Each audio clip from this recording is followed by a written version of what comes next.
Hello everybody, all of you welcome in this free education channel Pankaj Science World. We are studying the chapter number 4 measurements of matter. In that topic we have to study the subtopic mass of an atom. पिछले video में हमने atom की size जो है वो कैसे major करते हैं इसके बारे में पढ़ा था। एटॉमिक रेडियस से एटम की साइज हम मेजर कर सकते। अब साइज तो हमें पता चल गई, लेकिन एटम जो है उसका मास क्या होता है, उसका वजन कितना होता है। तो एक एटम का वजन कितना होता है, हर एक एलिमेंट्स के अंदर हर एक एलिमेंट्स के एटम का मास कितना होता है, ये जो है कैसे मेजर करते हैं और पहले जो है वो कैसे डिस्कवर किया गया है एटम का mass, that is the atomic mass. इसके बारे में आपको इस वीडियो में पूरी तरह से जानकारी मिलेगी, तो इस वीडियो को आपको एंड तक देखना है। तो शुरू करते हैं आज का topic, mass of an atom.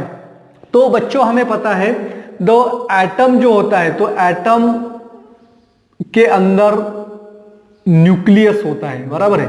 Atom contains the nucleus in the centre and according to the Rutherford scattering experiment the mass of atom is concentrate in the nucleus. यानी कि एटम का जो भी मास होता है, तो एटम है इसके अंदर न्यूक्लियस है, बराबर है, और उसके ऊपर घूमने वाले इलेक्ट्रॉन्स है। Electrons are moving in a orbit. Electrons कहाँ पे घूमते हैं, ऑर्बिट में। और न्यूक्लियस के अंदर होता है प्रोटॉन और न्यूट्रॉन, और प्रोटॉन और neutron together called as nucleon. Proton और न्यूट्रॉन को मिलके क्या बनता है, न्यूक्लियॉन बनता है। Nucleon means proton and neutron, ये दोनों न्यूक्लियस में होते हैं, उन्हें न्यूक्लियॉन भी कहा जाता है। तो आगे समझ में, अब जो है एटम का मास जो है वो न्यूक्लियस के अंदर कॉन्सेंट्रेट है, यानी कि बाहर का जो मास है वो एटॉमिक मास जो मेजर करते हैं, तब बाहर का मास इसमें कंसीडर नहीं किया जाता है। ऐसा क्यों है, ऑर्बिट जो है, ऑर्बिट कोई रास्ता नहीं है, ये तो इमेजिनरी पाथ है। ये क्या है, इमेजिनरी पाथ है, तो इसको कोई मास नहीं है। और जो ऑर्बिट इलेक्ट्रॉन और न्यूक्लियस के बीच में जो भी ये है डिस्टेंस है, जो भी स्पेस है, these are the empty spaces. वो क्या है, एम्प्टी स्पेसेस, तो उसका भी मास नहीं होता है। अब देखिए एटम जो है, atom they are very small. Atom तो स्मॉल है। अगर हम कंसीडर करेंगे कि एटम जो है उसकी साइज है हमारे क्रिकेट स्टेडियम के इतना बड़ा एटम है, क्रिकेट के स्टेडियम के इतना बड़ा एटम है, अगर उसकी साइज उतनी बड़ी है, तो उसका न्यूक्लियस कितना बड़ा होगा। इस nucleus is compare to the cricket ball, तो उसका न्यूक्लियस किसके कितना बड़ा होगा, अपने क्रिकेट बॉल के इतना होगा। और इलेक्ट्रॉन्स कितने बड़े होंगे, तो electrons are even smaller than the ant. चींटी से भी छोटे इलेक्ट्रॉन्स होंगे। तो इसका अर्थ क्या है, तो इलेक्ट्रॉन का मास बहुत बहुत यानी कि बहुत ही कम है, it is negligible. The mass of electron is equal to the 1/1018 times the mass of proton. तो इसका अर्थ है एक प्रोटॉन का जितना मास होता है उससे भी 1018 टाइम्स, यानी कि 1800 टाइम इलेक्ट्रॉन का मास एक प्रोटॉन से कम होता है। Therefore mass of electron is consider as a negligible. Electron का मास क्या है, निग्लिजिबल है, उसको हम कंसीडर नहीं कर सकते है। फॉर एग्जांपल एक चौक है, चौक का मास सपोज जितना भी है, इट इज ऑफ 2 ग्राम। चौक का मास है 2 ग्राम। अब इस चौक में से एक छोटा पार्टिकल हम बाहर निकालेंगे, एक छोटे से छोटा पार्टिकल बाहर निकालेंगे, तो उसका मास और इस चौक का मास, इसका हम कंपैरिजन कर सकते हैं क्या, नहीं, क्योंकि वो पार्टिकल का मास निग्लिजिबल है।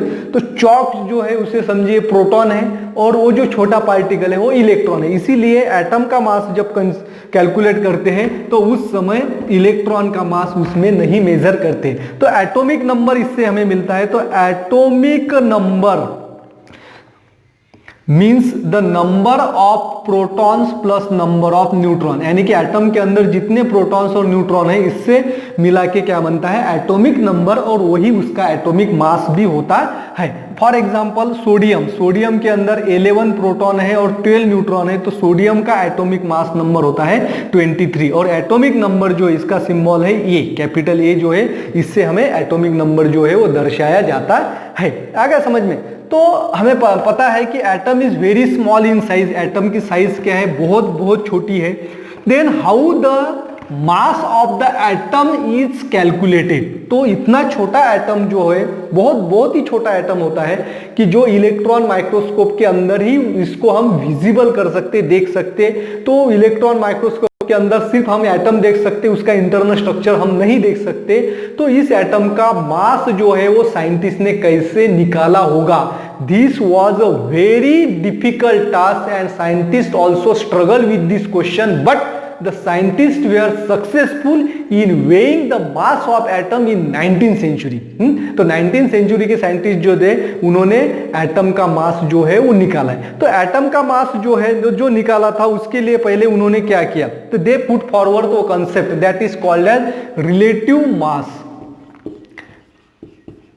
रिलेटिव मास ऑफ एटम और रिलेटिव एटॉमिक मास भी इसे कहते हैं। तो रिलेटिव एटॉमिक मास यानी कि क्या, जो पहले तो ये सिस्टम को ही पता नहीं थी, प्रोटॉन क्या होते हैं, न्यूट्रॉन्स क्या होते हैं, उसका नंबर क्या, एडिशन करने के बाद उसका मास बनता है, तो ये नहीं। तो पहले जो ये पता नहीं था तब एटम का मास कैसे निकाला था, उसके रिलेटिव एटॉमिक मास और रिलेटिव मास ऑफ एटम एक कंसेप्ट लाया है। तो ये कंसेप्ट क्या था कि एक सब्सटेंस जो है उसके कंपैरिजन में दूसरे सब्सटेंस का मास जो है वो पता करते हैं, यानी कि उसका कंपैरिजन करते हैं। उसका क्या करते हैं? कंपैरिजन कर सकते हैं। फॉर एग्जांपल, अगर एक सफरचंद का मास 2 ग्राम है तो 2 सफरचंद का मास कितना होगा?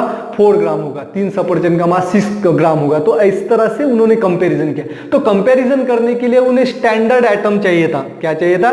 स्टैंडर्ड एटम और रेफरेंस एटम उन्हें चाहिए था। तो जैसे रेफरेंस क्या लिया हमने? एक सफरचंद का मास कितना है? 2 ग्राम। तो वैसे उन्हें कोई एटम चाहिए था कि जिसे हम स्टैंडर्ड मान के उसके साथ कंपैरिजन करके बाकी एलिमेंट्स के एटम का मास निकाल सके। तो उन्होंने सबसे पहले जो था रेफरेंस एटम जो है वो हाइड्रोजन को चूज किया। तो hydrogen is choose as a reference atom और स्टैंडर्ड एटम। तो रेफरेंस एटम हाइड्रोजन को ही क्यों चूज किया? Because hydrogen is a lightest atom and it is smallest atom. Hydrogen जो है लाइटेस्ट भी है और स्मॉलेस्ट भी है, सबसे हल्का एटम है और सबसे छोटा एटम है। क्योंकि हाइड्रोजन के अंदर क्या होता है? इट कंटेन्स ओनली 1 प्रोटॉन, एक प्रोटॉन और एक इलेक्ट्रॉन होता है। उसके न्यूक्लियस के अंदर न्यूट्रॉन नहीं होता है। तो हाइड्रोजन का मास जो है वो कंसीडर किया गया है, relative atomic mass of hydrogen is 1। Hydrogen का मास कितना एक्सेप्ट किया गया था? 1। यानी कि उन्होंने कंसीडर किया था कि हाइड्रोजन सबसे हल्का है तो इसका मास हम 1 करेंगे, क्योंकि इससे हल्का एटम तो कोई है ही नहीं, इससे छोटा एटम तो कोई है ही नहीं।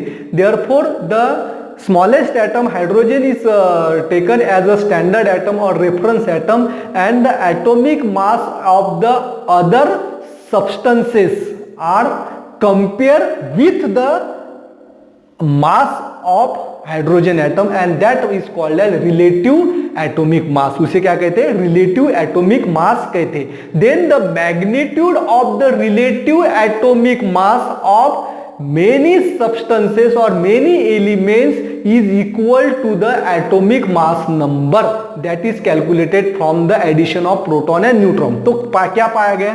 तो relative atomic mass जो relative mass of atom is equal to the atomic number. Atomic number के बारे में मैंने पहले ही बताया था। एटॉमिक नंबर मींस प्रोटॉन और न्यूट्रॉन, न्यूक्लियस के अंदर जितने प्रोटॉन और न्यूट्रॉन है उसके एडिशन करने के बाद हमें मिलता है एटॉमिक नंबर।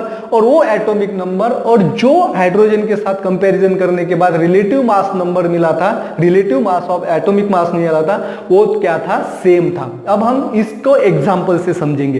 तो how the mass of nitrogen is calculated, relative mass of nitrogen is calculated by comparing its mass with the hydrogen atom।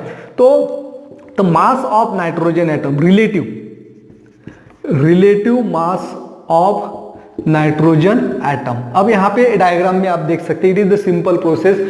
तो ये एग्जाम्पल है। तो यहाँ पे आपको क्या दिख रहा है? 2 पैन दिख रहे हैं। एक पैन के अंदर नाइट्रोजन के एटम है और दूसरे पैन के अंदर हाइड्रोजन के एटम है। तो अब यहाँ पे आप देख रहे हैं कि एक नाइट्रोजन एटम, एक पैन के अंदर एक नाइट्रोजन एटम डाला है और दूसरे पैन के अंदर कितने हाइड्रोजन के एटम से? 14 हाइड्रोजन के एटम से। इसका अर्थ क्या है? The mass of 1 nitrogen atom is equal to the 14 hydrogen atom. तो एक नाइट्रोजन किसके बराबर होता है? हाइड्रोजन के 14 एटम के बराबर होता है। और हाइड्रोजन का मास क्या है? 1। हाइड्रोजन का मास क्या है? 1। तो नाइट्रोजन का मास कितना हुआ? नाइट्रोजन के मास किसके बराबर है? 14 हाइड्रोजन के बराबर है। Therefore the relative mass of nitrogen atom is 14। तो नाइट्रोजन का रिलेटिव मास कितना हुआ? 14 हुआ। इस तरह से they can discovered on this scale, इस स्केल का इस्तेमाल करके the scientist discovered the relative atomic masses of various elements. But there was one problem. Most of the elements have the relative atomic mass in the fraction. बहुत सारे element जो है उनका atomic mass जो है फ्रैक्शन में आ रहा था, पॉइंट में आ रहा था, 33.5, 14.7 इस तरह से। तो पॉइंट में जब एटॉमिक मास आ रहा था तो फ्रैक्शन में आ रहा था, बरोबर है।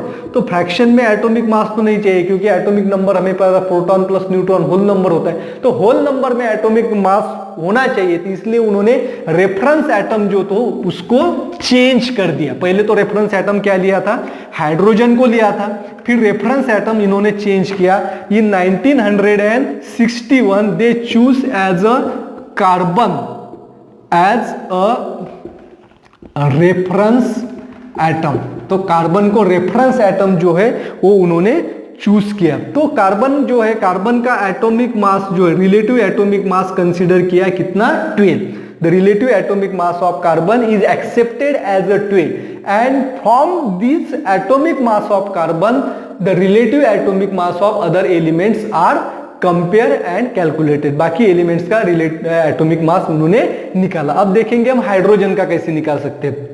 तो the mass of one atom of hydrogen is the relative atomic mass of the atom as compared to 1/12 the mass of one carbon atom। तो आपको समझ में नहीं आएगा तो यहां पे मैं आपको लिखता हूं, तो relative mass of one hydrogen atom, एक हाइड्रोजन एटम का relative mass is equal to the average atomic mass of the atom as compared to 1/12 the mass of one carbon atom। आ गया समझ में? तो एक हाइड्रोजन एटम का relative atomic मास कितना होता है? 1/12 into mass of one carbon atom. तो 1/12 इंटू कार्बन एटम का मास कितना एक्सेप्ट किया था इन्होंने? 12 cancel 12, therefore the mass of hydrogen atom is 1। तो हाइड्रोजन एटम का मास कितना आया है? 1 आया है। Therefore the mass of atomic number तो हमें पता है, mass of 1 proton and neutron.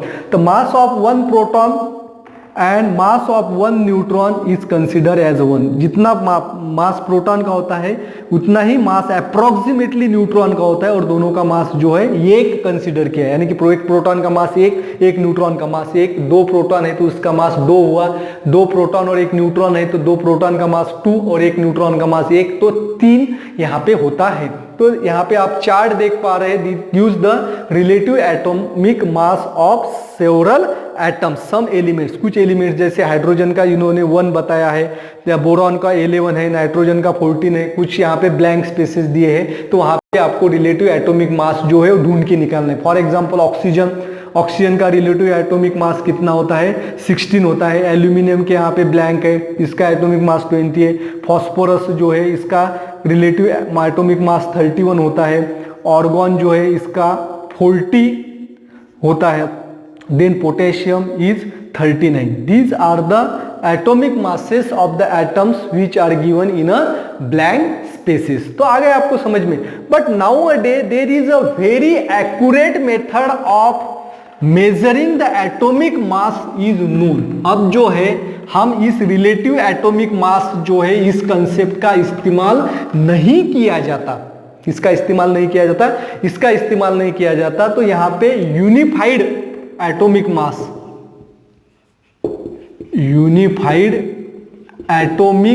मास, इस कंसेप्ट का इस्तेमाल किया जाता है। It is also called as Dalton, इसे क्या कहते हैं, डाल्टन भी कहते हैं। और इसका यूनिट जो है ये इस तरह से होता है, it is called as Dalton, इसको क्या कहते हैं, डाल्टन। अब देखिए हमें पता है हाइड्रोजन का मास कितना है 1, तो 1 डाल्टन क्या है, 1 डाल्टन। तो यूनिफाइड एटॉमिक मास क्या है, एक्यूरेट है, तो 1 डाल्टन यानी कि कितना होता है 1.66053904 into 10 to the power -27 kilogram. आ गया समझ में, यानी कि 1 किलोग्राम के कंपैरिजन में this value is very very small, क्या है, बहुत ही स्मॉल है। अगर 1.66 को इसको हम डिवाइड करेंगे 1.66 अपॉन 1 के ऊपर कितने जीरो डालने पड़ेंगे, हमें 27 जीरो डालने पड़ेंगे, तब जाके हमें ये मास यहाँ पे मिलता है। आ गया समझ में। तो यूनिफाइड एटॉमिक मास इसमें क्या है 1 डाल्टन, यानी कि हाइड्रोजन का मास कितना होगा, actually mass of hydrogen is this but we consider as a 1 Dalton, क्योंकि ये जो है एक जो है माइंड में हमें याद रखना बहुत कठिन हो जाएगा। अगर किसी एटम का मास अगर 4 डाल्टन है तो 4 Dalton is equal to 4 into 1.66, इतना ही मैं लेता हूं ये value, into 10 to the power -27 kilogram is the accurate mass of that atom. जितना इसका एटॉमिक मास हम डाल्टन में निकालते हैं 4 यूनिट, यानी कि 4 Dalton is equal to 4 into 1.66 into 10 to the power 27 kilogram. अब देखिए एटॉमिक मास, एटॉमिक नंबर में क्या करते हैं, number of proton plus number of neutron, बराबर है। तो एक प्रोटॉन जो है इसका मास 1 डाल्टन होता है, एक न्यूट्रॉन का मास 1 डाल्टन होता है, तो एक प्रोटॉन का मास इतना है और एक न्यूट्रॉन का मास भी कितना है, इतना है। अगर समझो प्रोटॉन्स 2 है और न्यूट्रॉन्स 3 है तो एटॉमिक मास हो गया 5 डाल्टन, कितना हो गया 5 डाल्टन। और एक्चुअल मास हमें निकालना है तो क्या करेंगे हम 5 into 1.66 into 10 to the power 27 kilogram. तो ये हम नहीं निकालते, तो हम एटॉमिक मास को इतना ही कंसीडर करते 5 डाल्टन। आ गया समझ में, एटॉमिक मास आपको अच्छी तरह से समझ में आया होगा। Thanks for watching complete video, don't forget to subscribe my channel.